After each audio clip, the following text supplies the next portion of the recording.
They have sacrificed their personal time, resources, and risked media criticism to attend this gathering, allowing us to honor their efforts to ensure your individual rights, liberties, and responsibilities as defined under the Constitution of the United States. Many of them have encountered the current onslaught against that constitutional way of life and have taken an extraordinary personal stand by placing themselves between that onslaught and the citizens who elected them. They have identified many of the tactics used and they have identified potential solutions, but they need our awareness and support. Unfortunately, it is also my assignment to try and keep 7 armed lawmen and an attorney having the power to incarcerate me to approximately 5 minutes each. Anyone who would like to speak, please feel free to introduce yourself after I introduce our own Sheriff John Lope.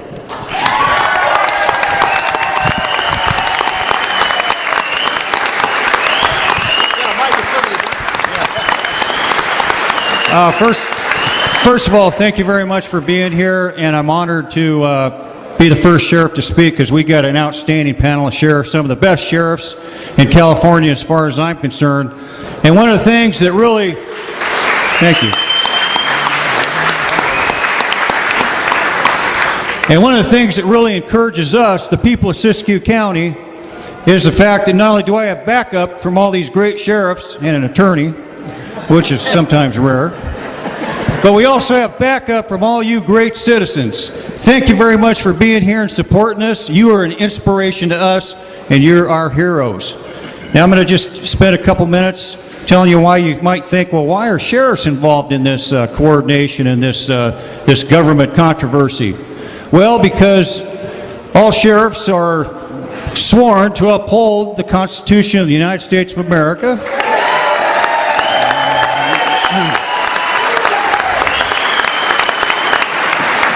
And the California Constitution against all enemies, foreign and domestic.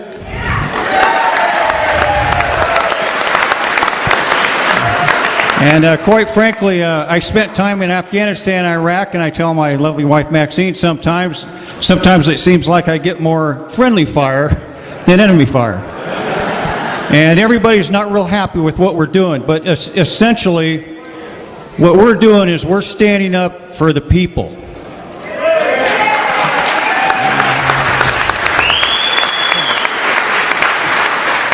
And I know these great sheriffs up here will tell you the same thing, but I don't know how many countless meetings I've been to with our federal and state officials, and I must say some federal and state officials are cooperative and do coordinate with us, but some of them do not. And I don't know how many times I've heard, well, why are you doing this? Why are you picking on the people?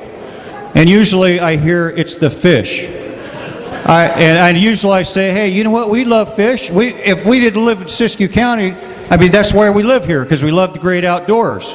And yes, we want to preserve the fish. We want to preserve wildlife. We want to preserve the environment. Of course we do. Because Siskiyou County, to me, is the most beautiful place in the world, and some of our sheriffs up here live in great counties as well. But one of the retorts I have to them is, well, hey, you know, I try to remember continuously, we serve the people. You don't work for us, we work for you.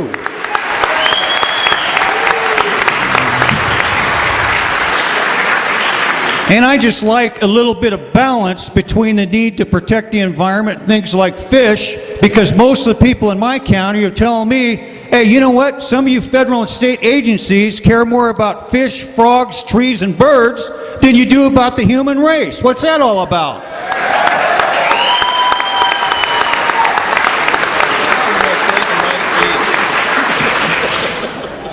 And one more thing. We're broke. Why are you doing stupid stuff to make us poorer? Why don't you let the people work? Why don't you let the people thrive? Why don't you let our economy grow and not go backwards? When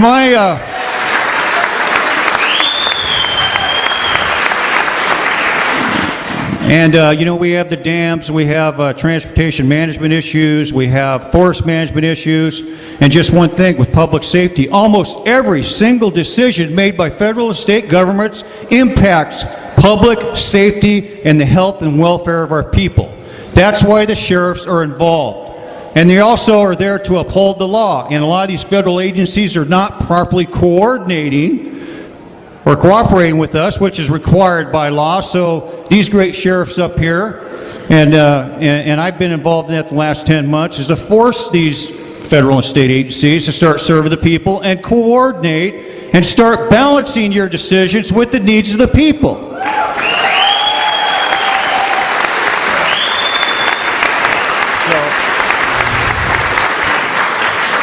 I could go on, but those are just a few of the reasons the sheriffs are intimately involved in this fight, because if we don't stand up, we are right now in a fight for our survival. We are fighting not only for ourselves, more importantly, we're fighting for the survival of our counties, of our local communities, and our children and our grandchildren.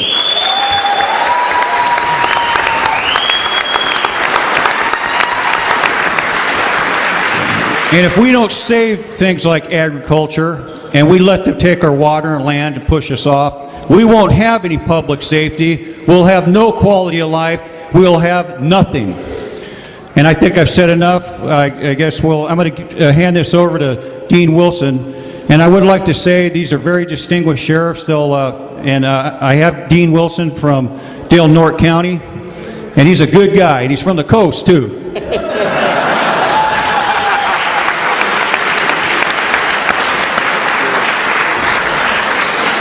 My friend Bruce Haney from Trinity County.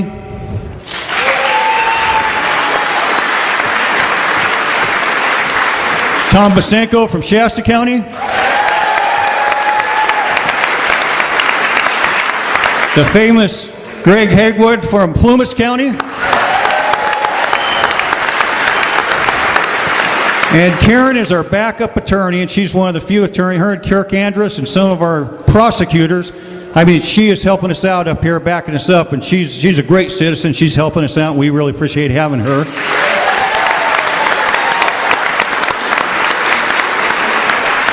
Sheriff Palmer from Grant County in Oregon.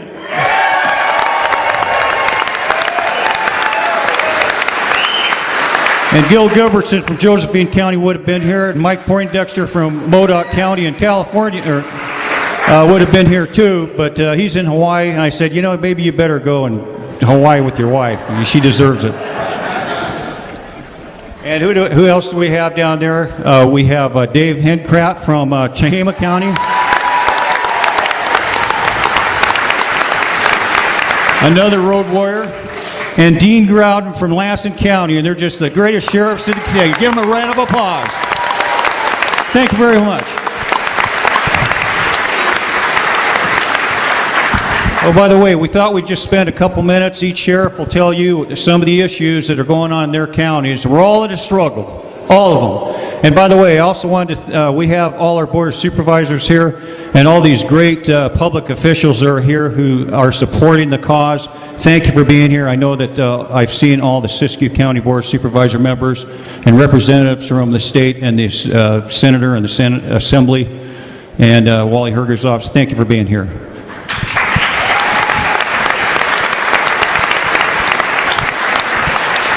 And just one more time, thank you for all of you for being here, especially those who traveled from outside the area. Thanks for supporting us. God bless you.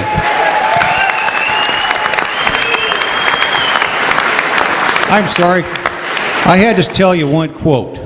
Just one quote, okay, before I get off the mic here. It's from Thomas Jefferson, and I don't know why it seems applicable, but Thomas Jefferson once said that if the people fear the government, what do you got? Tyranny. You got tyranny. Now, if the government is afraid of the people, what do you have? Freedom. The L word, liberty. Thank you.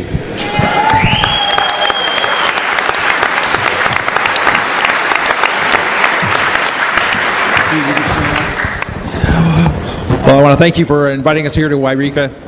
As Sheriff of Del Norte County, it has been an honor to serve my community for the past 9 years.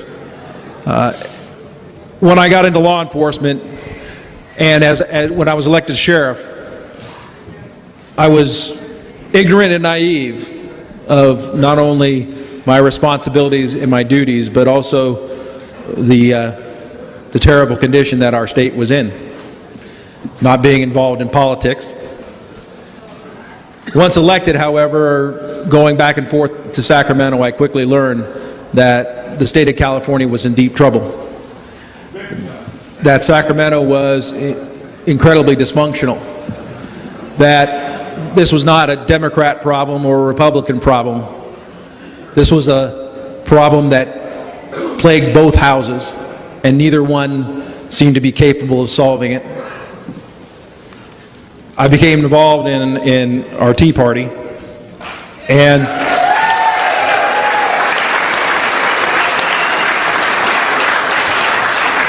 in so doing, I learned not only that I had spent a good part of my life enforcing the penal code, but not understanding my oath.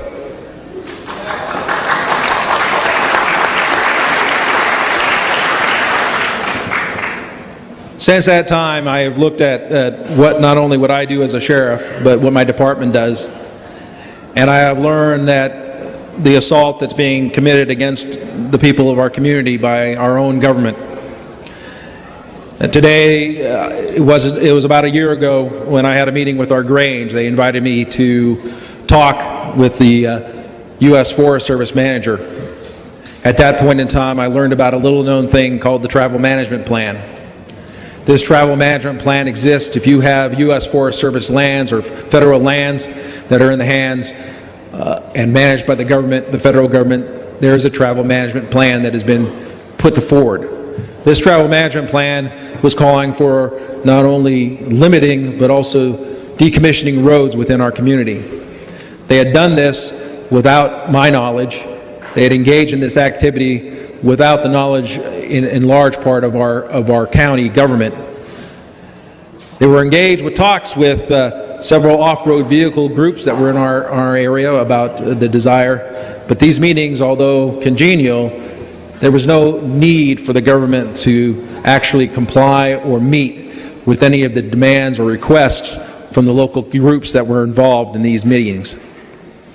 Once I learned that they were talking about doing to my community in our county and the direct impact that it was going to have on public safety, I immediately started to engage in coordination with our local government and with the federal government agencies that were involved.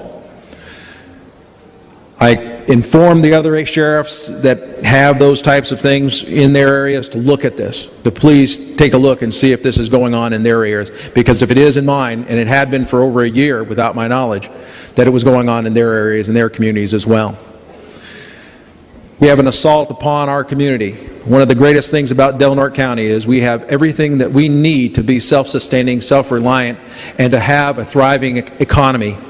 We can live in harmony and sustain our environment, whether it's through fishing or timber. But those things have been denied for us and from us by our government. 74% of Del Norte County is either in federal or state holdings right now. Their influence on us is crippling our community and our economy.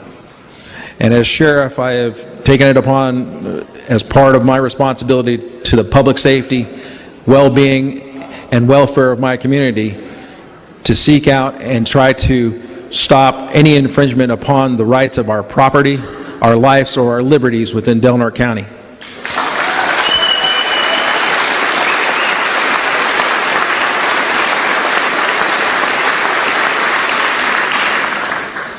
Every sheriff up here took a sworn oath to support and defend the Constitution of the United States.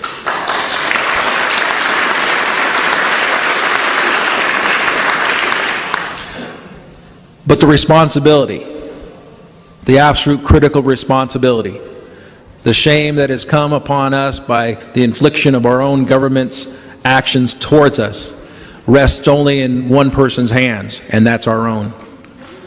We have been asleep too long. We have allowed government to dictate We have allowed parties to tell us who they were going to give us as our candidates. We have allowed people to stand by, and we have allowed this to happen to our country. Our founding fathers saw this, understood it, warned us about it, but they also gave us the tools to repair and to fix our country.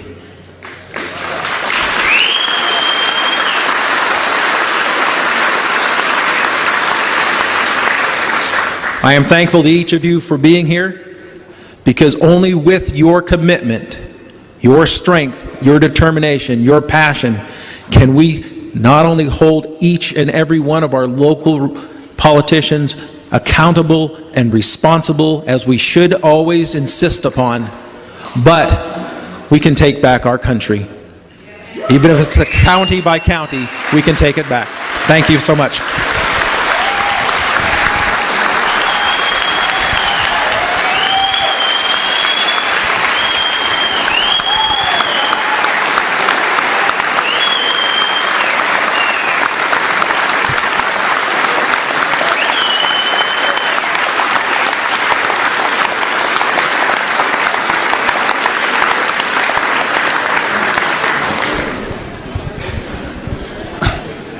Good evening. I'm Bruce Haney, Sheriff of Trinity County. This is, we're sitting up here not just as individual sheriffs, we're sitting up here as a united group. That's why we're here tonight.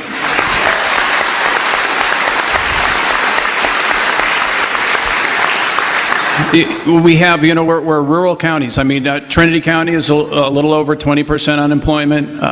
It is, depending on how you want to phrase it, managed or mismanaged. 80% of our county is federally managed or mismanaged, however you want to.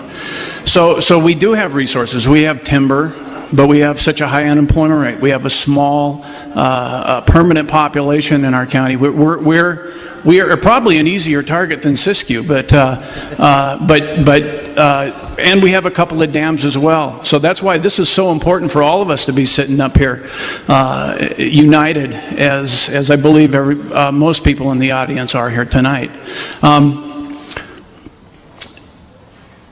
In Trinity County, the government has such a nice spin, or a nice way to phrase things. The travel plan. Doesn't that sound nice? It sounds, all we have to do is sign up and we're part of the travel plan, right? No, what it is the travel plan is to keep us off of public lands, is what it is. In the southern part of our county, I found out just a couple of weeks ago that they're decommissioning roads. They haven't discussed that with the sheriff's office. What does that mean? I'll tell you, in the last 3 to 4 weeks, we've had 4 major search and rescue operations go on. It's hunting season, so people from other counties come and they get lost. Without these roads, we don't have a way to look for them. And I'll tell you what, I don't know if you've flown over the forest before, but you can't see much on the ground. So again, these are public safety issues that affect not only the way we do our jobs, but it affects the way we have access to public lands. They forgot that. Have you ever heard the term federally owned? Is there such a thing? Don't we own it? Aren't we the people? Right.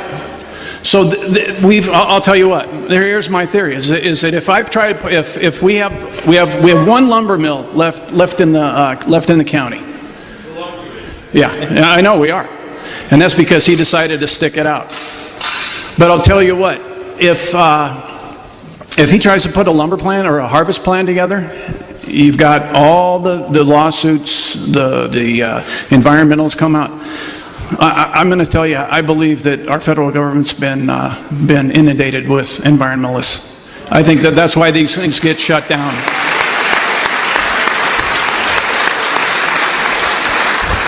I'm gonna agree with probably 99.9% everything that the sheriffs are going to say up here. We are a united group. You need to be united as well, which I believe you are. But there's something that as I look over this crowd, I see a mature, hard-working group of people. But there's something I see that's missing as well. And along with being united, we need to educate our most valuable resource, and that's our youth.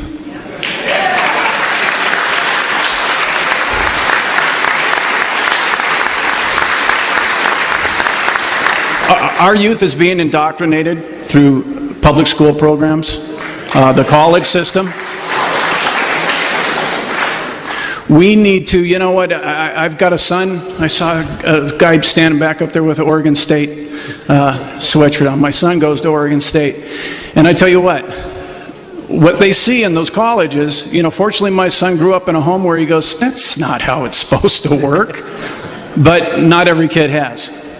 So along with uniting together as a group, because, you know, I'm a citizen up here too. That's what I am.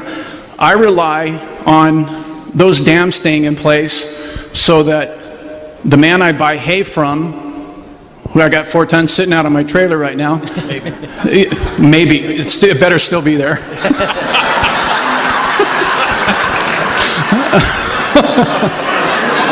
That's not funny. So that he can continue to do business, right? I mean, this country was formed off people, it was formed off rural America. I mean, we haven't been non-rural for very long, even with the big cities we have right now. This is where it starts. This is where we fight. You know, we're not fighting for just the rights and our abilities to act as citizens within our counties. This is about being Americans. You know, we didn't get these rights and privileges. We fought for them. Our forefathers fought and died and bled for them. We have to remember where our freedoms came from. And I'll tell you this, and I'll end with this. I'll stand by each one of you, no matter what the fight is, to maintain this United States of America. And I'll stand up here with every sheriff as well. Thank you.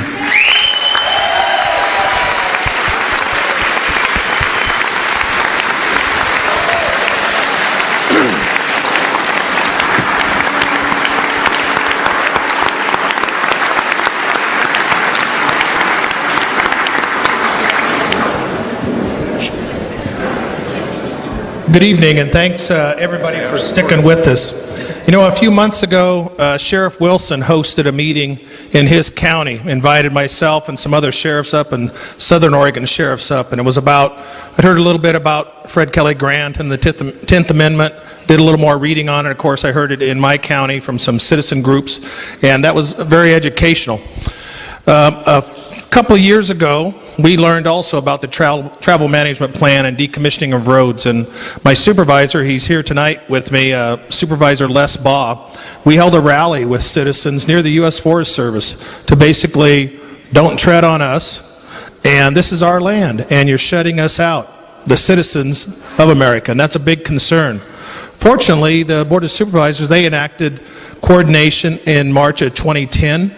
Our Public Works Director went out and surveyed the roads they wanted to change, and we went back with them. And so far, we're waiting to hear back from them, but things are looking pretty good, looking smooth. We'll see where that takes us, but we're keeping our fingers crossed. Many of the things I'm going to talk about is the sheriffs are all facing here in their counties too. Illegal marijuana, and this is being primarily grown on public lands. Primarily California, we've been invaded by a group of well-armed, well-financed, and well-organized armed foreign nationals on American soil. They're doing illegal activities. They're shooting at our citizens, killing our citizens, taking our game, and ruining our environment for our use. And we've talked about harvest plans and how many hundreds of thousands of dollars legitimate businesses have to go to try and get a piece of lumber done, but they don't have harvest plans. Well, they have harvest plans, but they're all illegal. And nor do they care about the environment. And that's huge, but yet our federal land, quote, management agencies haven't done a whole lot to manage those. It usually falls to the responsibility of the sheriffs. And so if they were going to have that responsibility, we should have the funding that's coming from the federal government to better manage those lands and protect our citizens.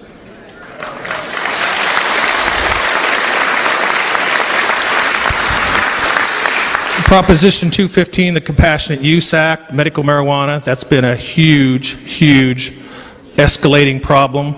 Don't want to say growing because that might be a pun. But finally, a lot of citizens are standing up and saying, you know, enough is enough. It's not what it was designed for, or it's being abused.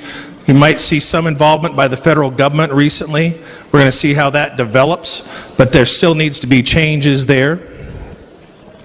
Land use, I talked a little bit about, but it still needs to be monitored closely, and don't let it creep up. You saw the map of the United States with all the red on it and those monuments, and there was another seminar I went to at our logging conference in Shasta County.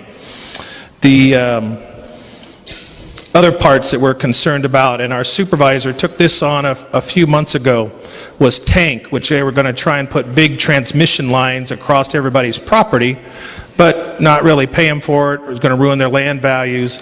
And that started out as a grassroots effort, and it finally got derailed a couple of years ago because of public interest and public involvement, and it got a life of its own, and it finally stopped it. Well, it stopped it for now, because I think at some point it'll probably come back. And my supervisor in the back, he can talk a little bit more. Hey, Les, will you hold up your hand? He's right there in the back. Supervisor Les Baugh, thanks. And you're hearing a little bit about, in the newspaper, Assembly Bill 109, the prison realignment. That's a big concern because a lot of money, they're shifting prisoners to the county responsibility, parolees. They're not opening the gates of the prisons and letting people run out, but they're usually people that will be returning here anyway.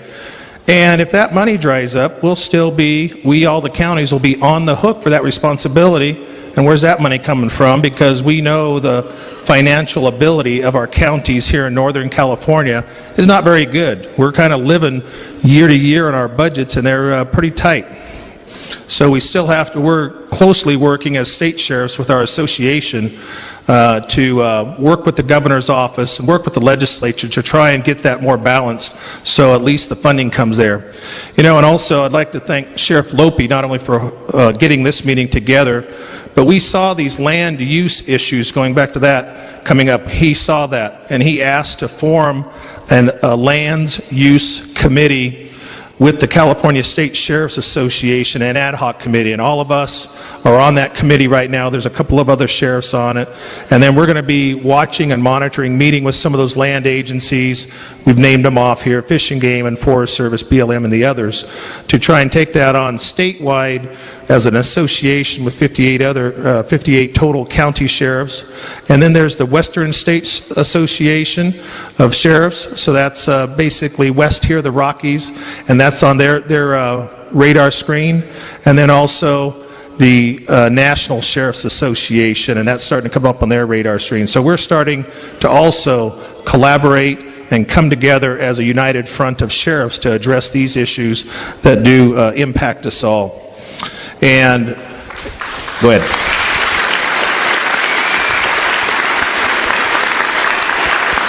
And Sheriff Lope says, yeah, the basic thing is safety, because many things do boil down to public safety.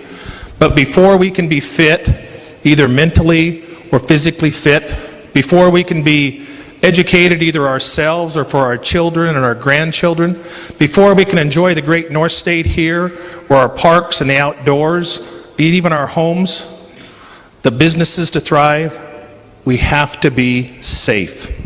And government's first responsibility, and that's been said many times, it's in our California Constitution, Ronald Reagan has said it, is government's first responsibility is to protect its citizens.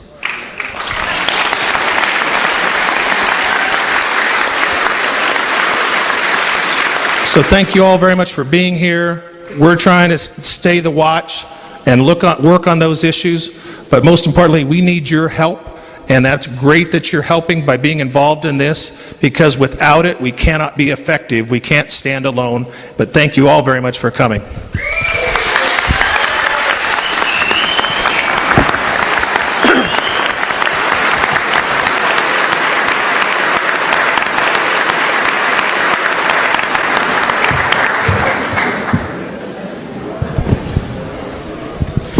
Well, I'll just elaborate on some Siskiyou County issues quickly. I know that our Board of Supervisor members, Grace Bennett, Marcia Armstrong, Jim Cook, Michael Kopseff, and Ed Valenzuela are here tonight. But they would tell you that one of our biggest challenges is just the economy. Yeah, I mean, the economy is bad. We have 20.6% unemployment rate. The unemployment rate is closer to 30% if you consider the underemployed. And why is this? When my father got back from World War II, he went to work in a lumber mill. At one time, my cousin and my two grandfathers worked in a lumber mill. Isn't it sad that this soldier that was up here that was wounded twice comes back to Siskiyou County? She probably can't even find a decent job, and certainly won't find a job in the timber industry. So when you look at agriculture, which includes ranching and farming is our #1 industry now. And as I mentioned before, if the federal and state government agencies take our water, then we have no general fund, because the general fund is generated by not only tax revenues but also property taxes. This damn thing, we've already had these values on homes plummeting up to 50%. And when again, I'm not a scientist, but you ask the question. Let me see. You're going to take down 4 perfectly functioning dams that provide clean energy to over 70,000 people. Does that make sense to you? And it's not even and you don't even know if it's going to work for the fish. Another thing, I'm very concerned from a standpoint. You take those dams down, you don't have the flood control, you don't have the irrigation in drought years for farmers and ranchers, and you also don't have the water that you use to suppress wildland fires. And on the case of forest management, isn't it ridiculous that I was flying over the forest recently to look for some marijuana patches. We got some in the National Forest Service land areas, like Tom said. And the forests are so thick they look like jungles I've seen in places like the Philippines and Thailand. Well, wouldn't it be nice to manage the forest, to cut down some of the dead and dying trees, replenish the watershed, because a lot of these big trees are sucking up water, and give people jobs, generate tax revenues, bring back fiscal prosperity to this great county and counties all over the country? Wouldn't that be a great thing, for public safety and all of us? And another thing, when you talk about the monument, you talk about the dams, you talk about seizing water, you talk about any seizure of resources. And I've told all these federal and state agencies, a lot of the stuff you do is not constitutional, it's not lawful, and you're not even coordinating with this. How do you get away with this? Well, they're not getting away with it because great sheriffs like this are holding them accountable. Thank you very much.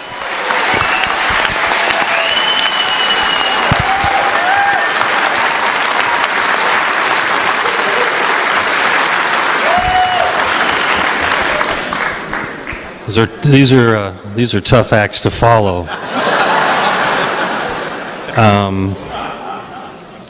It is such an incredible honor to have the ability to sit amongst these ladies and gentlemen, to serve alongside with them, for me to represent the citizens of Plumas County.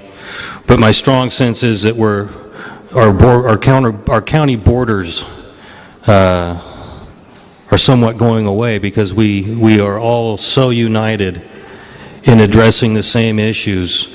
And in Plumas County, we're dealing with the very same issues that are faced by these gentlemen in their counties: timber, mining, water.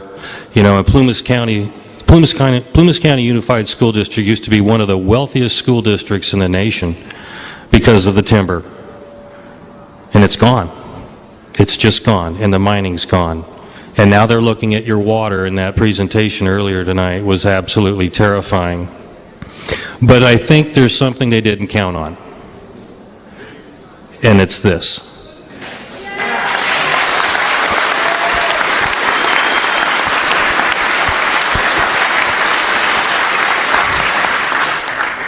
Now, I'm a relatively new sheriff.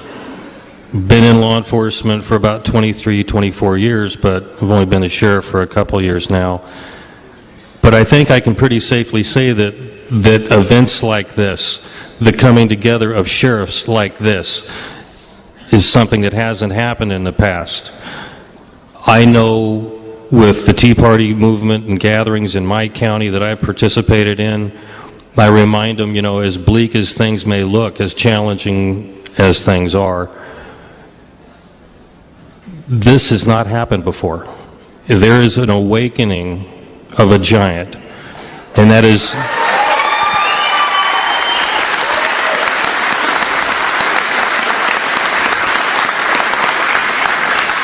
And they didn't count on that. They've been going along. Bruce mentioned earlier the travel management plan. What a benign sounding, innocuous label. And that is the measure of the insidiousness and the calculated efforts that have been underway for a long, long time. And I only became acutely aware of this, for example, the travel management plan just shortly after I took office. And I gained a little bit of notoriety on the internet, I guess, when I was sitting at my desk and the newspaper called me for an interview, and they said, well, what do you think of this travel management plan? And so I told them what I thought. Well, that interview kind of went viral on the internet, and my comments started off with, I think my comments started off with something like, I'll be damned if I'm going to enforce the travel management plan and criminalize the good folks of my county.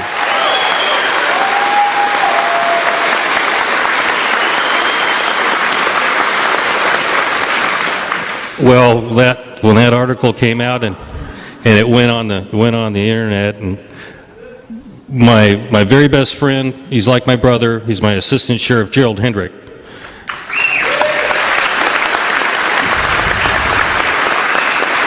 Now he and I worked together our entire law enforcement careers. He is an early morning person. I'm a late night person. So I'll stay at the office till midnight, 1 o'clock in the morning. He'll show up at 6 a.m. So between the two of us, we were there about 30 hours a day. And so that thing hit the internet, and he called me at home. And he says, you got to get down here. Thought there was a problem. Maybe somebody escaped. We had a major crime. Well, our computer system was on the verge of, our server was on the verge of breaking down because of all the emails that were coming in.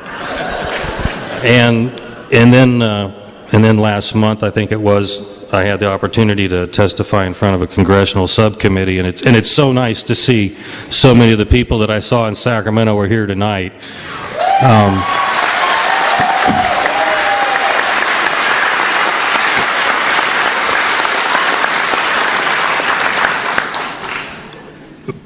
But I'll be damned if we're going to criminalize law-abiding citizens for doing nothing more than accessing public lands.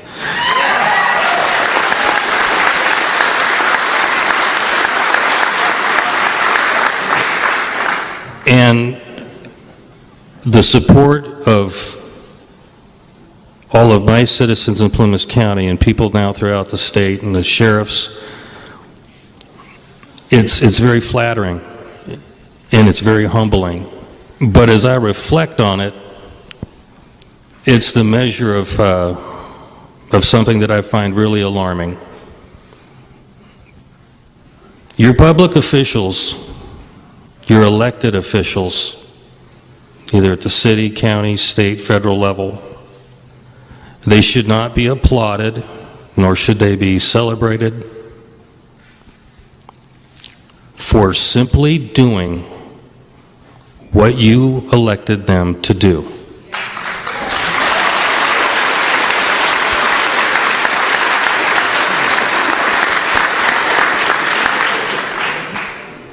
And the support is tremendous, and it strengthens our resolve, and it causes us to run faster and move these items further ahead, knowing that we have such an outpouring of support from our constituents. But you know, that oath that we took, we take it seriously and we mean it. And so many of our public officials, so many of our elected officials treat it as something of a convenience when it's, you know, appropriate. It's something that you have to subscribe to every day. every issue, every day, all the time. It's non-negotiable. And as much as I appreciate the support, this should be the new base level for public service.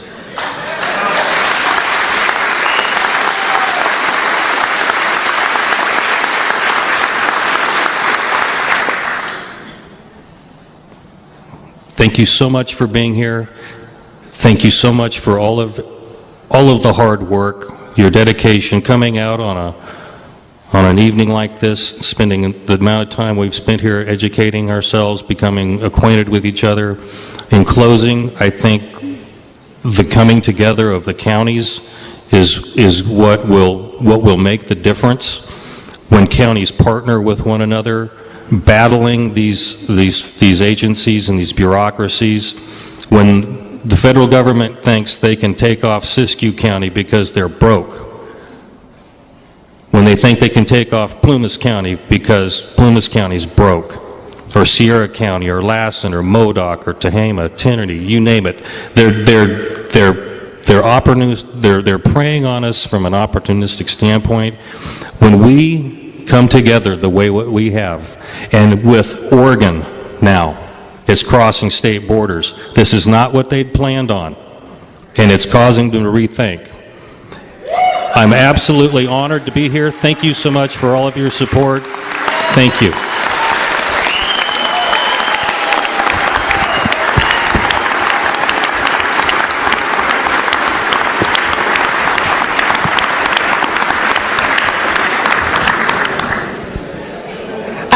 Bud Fallon. I'm an attorney from Cheyenne, Wyoming, and I'm not sure how I got up here with all these guys that tote guns. But the next time I have to go to Portland to a salmon hearing with Judge Redden, if one of y'all wouldn't mind coming with me, that would be a really good thing.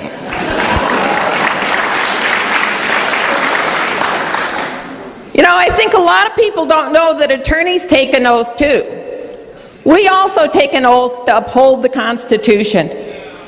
And you know what one of the saddest thing is that when you go to law school, you don't read the Constitution. You don't read it from top to bottom. And they don't teach you what that Constitution means. What people need to understand is that the Constitution is the foundation. The word Constitution means foundation. And if you don't have a good foundation of your home will crumble. If we don't have a good foundation for this country will crumble.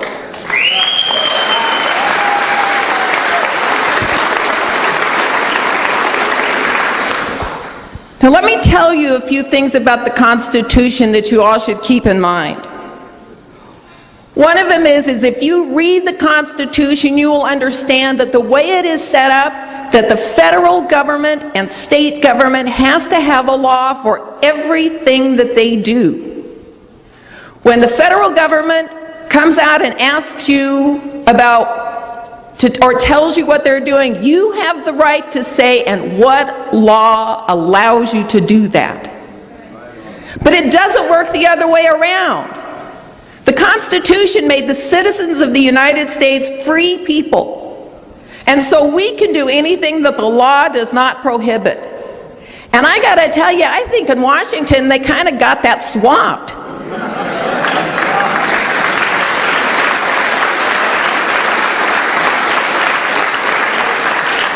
And I think we have to start enforcing that.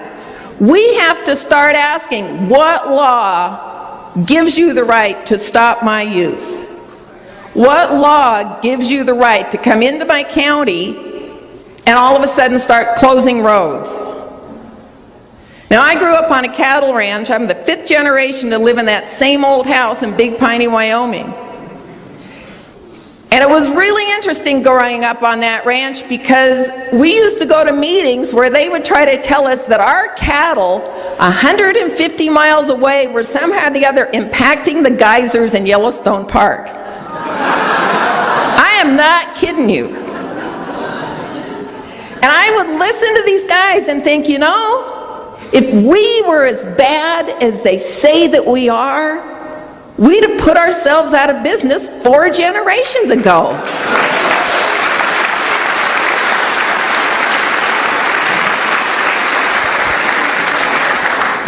You should be proud of what you do and proud of who you are, and you do not need a law to be able to manage your homes and manage your lives. Now let me tell you something else about the Constitution. I think this is really interesting. You know Daniel Webster, the guy that wrote the dictionary? He did not write the first dictionary so y'all could spell better. In fact, if you look at one of the first dictionaries in the first publication in the very front, it says that he wrote the dictionary so that they couldn't change the meaning of the words in the Constitution.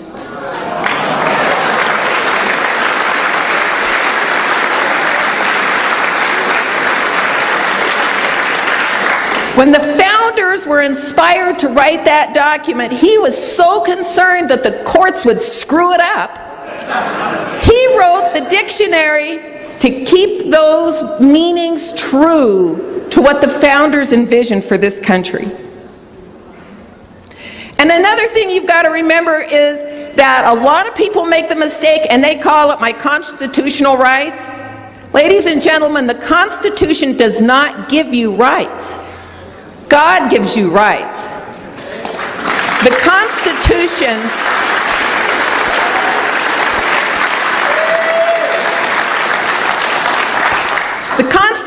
is the document that stops the government from taking your rights.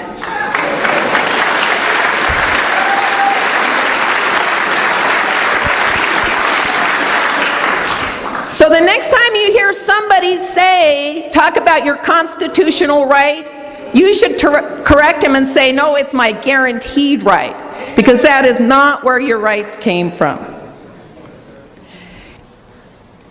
And if you look at the Federalist Papers, if you look at the writings of the founders, they wrote the Bill of Rights, and even though private property is not mentioned until the Fifth Amendment, they believed that the foundation for every single right in this country, our freedom of speech, our freedom to vote, our freedom to petition, it's all based on the right of ownership of private property.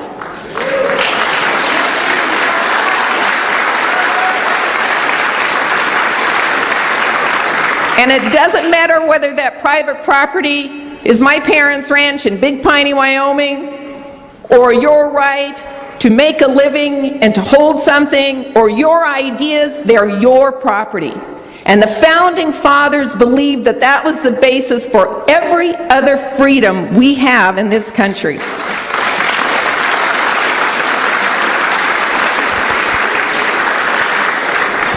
Now, I don't want to go over my 5 minutes with all these guys with guns up here, but I am going to tell you one of the questions you've been asking is, why is this happening? I can tell you one of the reasons it's happening is because the federal government pays environmental groups to sue the federal government to stop your use of your property.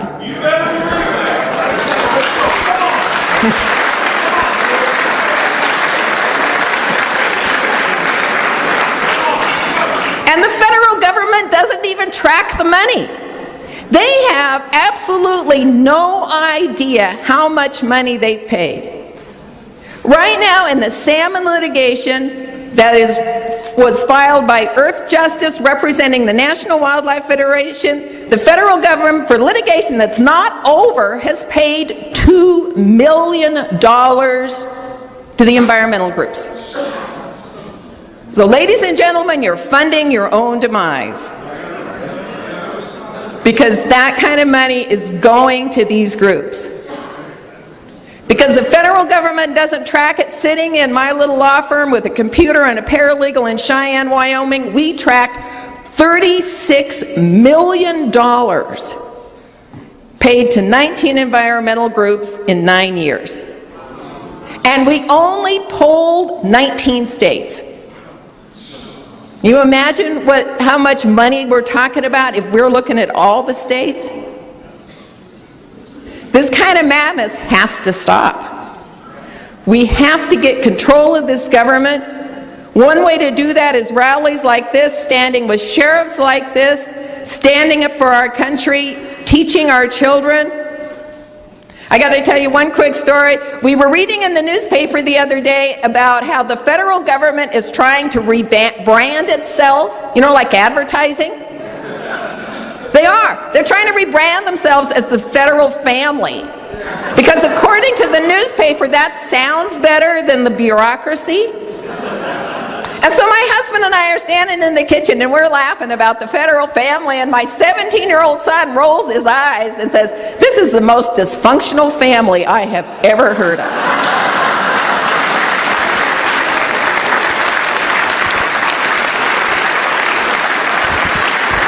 So thank you for having me. I appreciate your sheriffs. I appreciate you for electing them, and keep up the fight.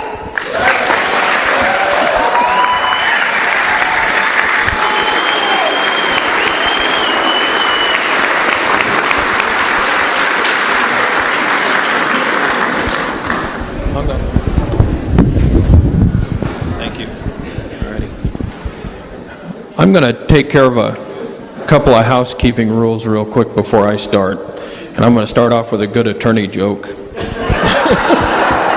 Actually, I'm just kidding. Just kind of testing out the microphone to see how far away from my face I need to hold this. So I would like to introduce my wife and my son, Tyler and Roseanne.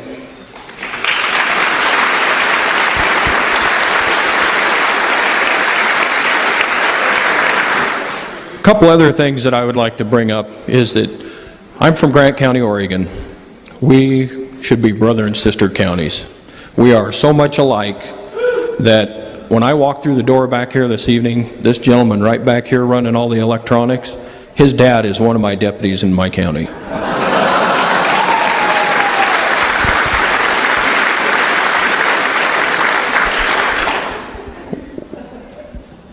Could I ask for your help there were quite a few people in the video that are here tonight. Could you please stand up? If there's any people, this gentleman back here.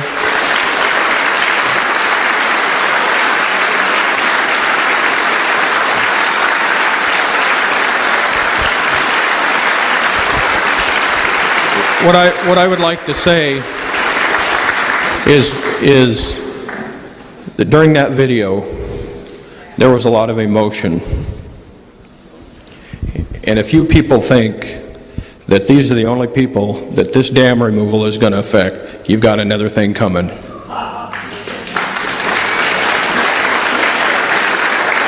I can see the exact same thing happening in my county with our schools, with our city government, with our county government, with our state government, and the only thing that's out of control is the federal government.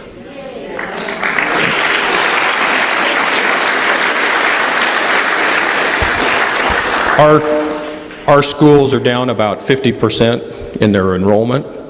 Our high school alone had about 1,200 students. Just this last year, they closed our junior high and consolidated it with the high school. Our population in our school right now is at about 600 students. The school government is coming to the county asking to borrow money when we are one of the richest timber counties in the state of Oregon.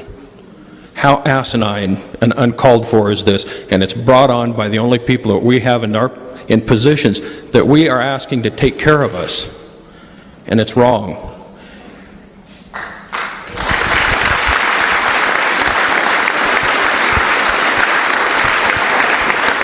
I've heard a couple of the other sheriffs up here speak, and they mirror exactly where I stand.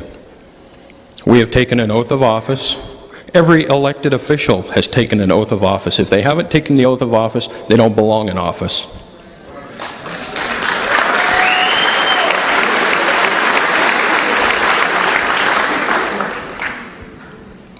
Some of the things that have gone on that in the county that I reside in, where I serve, started seeing the excessive use of force and people getting guns pointed at them by federal officers for wood permit violations, road closure violations. It's excessive use of force. It's uncalled for. It's unacceptable.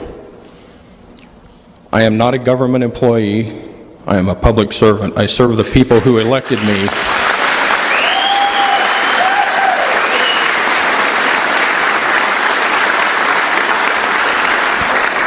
I serve the people that elected me to office. There's no guarantee from one day to the next whether I will be in office. However, I chose on my own to take a stand, to stand between bad government, bad choices, bad decisions, and the way people are treating the people that I am sworn to protect and defend them, whether they're from my county or whether you come to our county to visit or recreate, or if you have a business or if you're just traveling through. I have a duty and an obligation to keep you from bad government.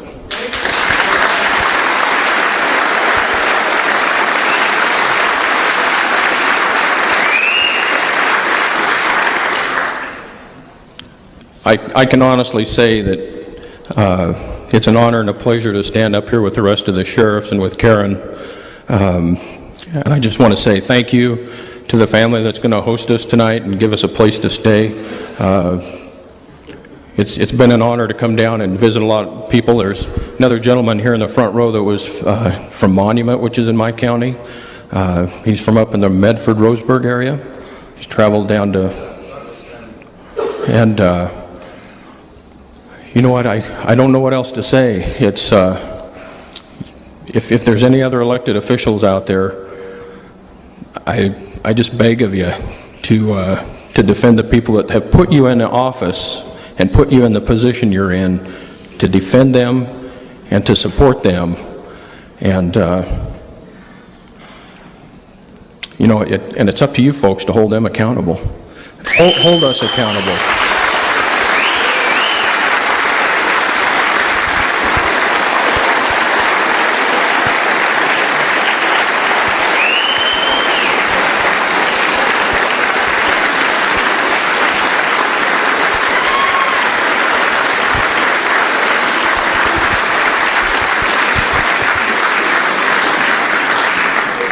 I don't want to drag this out too much later. A couple other things on the Constitution I would like to bring up. And if I can read the Constitution and understand it and make just a little bit of sense out of it, it's not that difficult of a document to open it up and read it. Read your state constitution and read the U.S. Constitution. I think, to me, the most important provision in the U.S. Constitution is the 10th Amendment.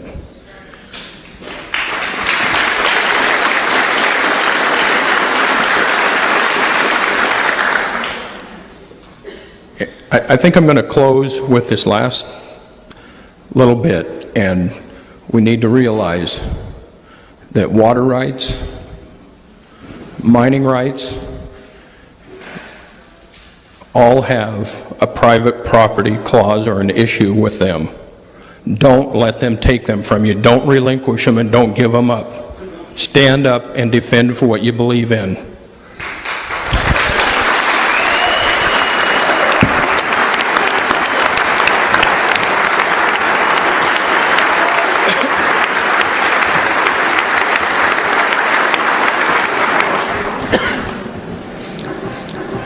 Yeah, tough acts to follow. So if I'm brief or too brief, you can throw stuff at me. But there's really nothing that I can say that hasn't already been said tonight. So let me give you a little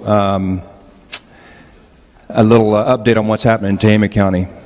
We are experiencing the same issues that everybody else in the North State is experiencing.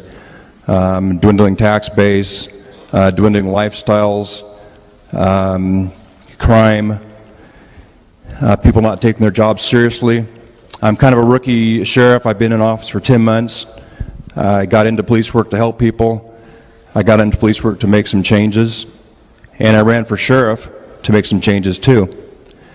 I've got a lot of assistance from some seasoned veterans up here. I've tried to stay out of the political portion of the State Sheriff's Association. However, during one of our last North State Sheriff's meetings, the opportunity came up to become a member of the board to study the land use issues we're dealing with. So when Sheriff Lope called me and said, hey, would you come up to Siskiyou County and be part of this panel and listen to what's going on up here, I said, well, heck yeah, I'll come up here. I know people in Etna, I know people in Montague, I know people in Wairika, I know people in Weed. I was raised on a ranch. I know the issues regarding water rights and permits and battles with the Forest Service, battles with BLM. I've experienced that personally. I've seen other ranchers experience it, so heck yeah, I'll come. I am becoming more educated on coordination because of the education I've received, some help from citizens of Tehama County. A contingent is here.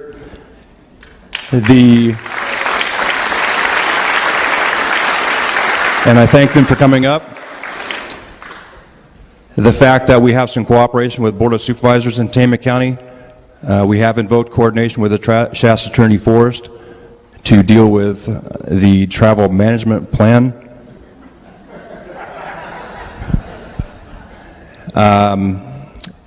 With the assistance of citizens. And I think the most important thing that I've learned is, in this last 10 months as being sheriff, is I've had people say, well, you're a powerful person. You have all this power.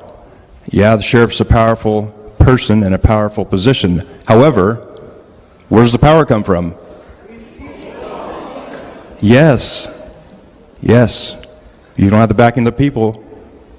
I have no power. So I want to thank you all for having me. Thanks Sheriff Lope for the invitation. These type of forums keep me very humble. Thank you.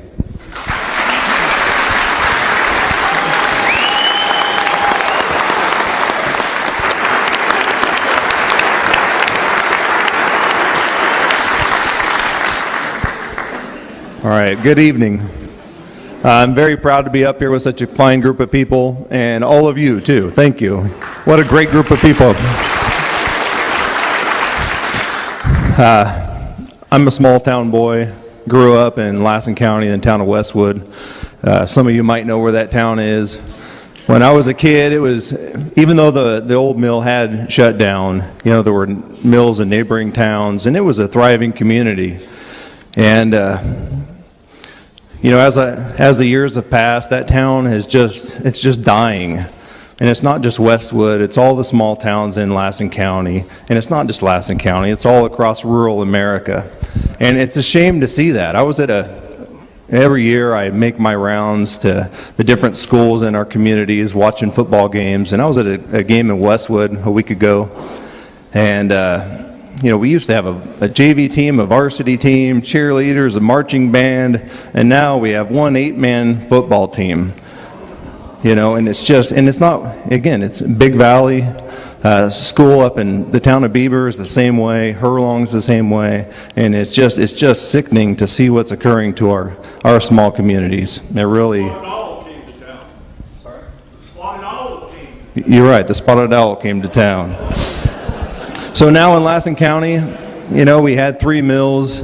I worked as a resident deputy up in the Big Valley area also, anyone that's familiar with that. When I started working there were 2 mills in town, and there was a large gold mining operation. Well, now none of those exist. You know, I traveled through that country today on my way up here just because it's a beautiful country. It added about 45 minutes to my drive, but I like to get up there and see the people up there. And as I was going through, it was just sickening to see how many places are vacant, how many places have for sale signs on them, and it's just sad what's happening to rural America. In our county, we're also facing the same problems with the travel management plan, and they're also trying to, on some of the BLM lands, in the eastern portion of our county, the Skedaddle Mountain Range, they're trying to make that a national monument and restrict our access or not allow us access to it. So we are. I'm glad we're all here today. I'm glad the sheriffs are working together. I'm glad I can be part of that. And you know, when I got the email from Sheriff Lope asking me if I would come, you know, John's a great guy. He's a great sheriff for Siskiyou County. He's a great partner.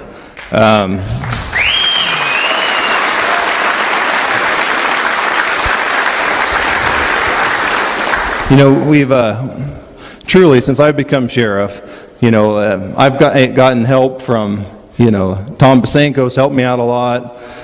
John Lopez helped me out a lot, Sheriff Hagwood. We all work together on the public safety front when we need help with investigations and so on. Well, now we're helping each other out in another area.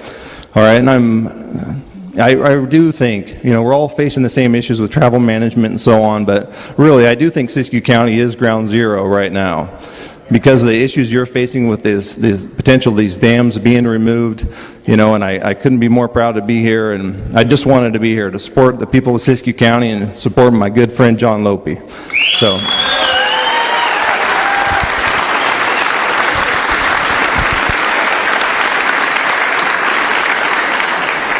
And thanks again for having us, and I appreciate everybody staying this late into the evening.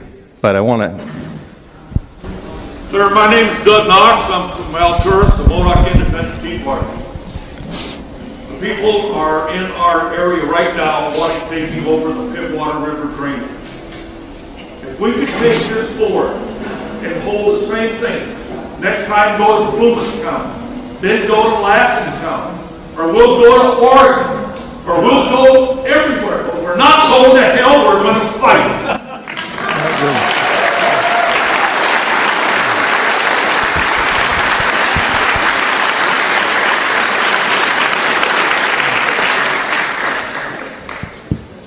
All right, well, thank you very much. I appreciate it.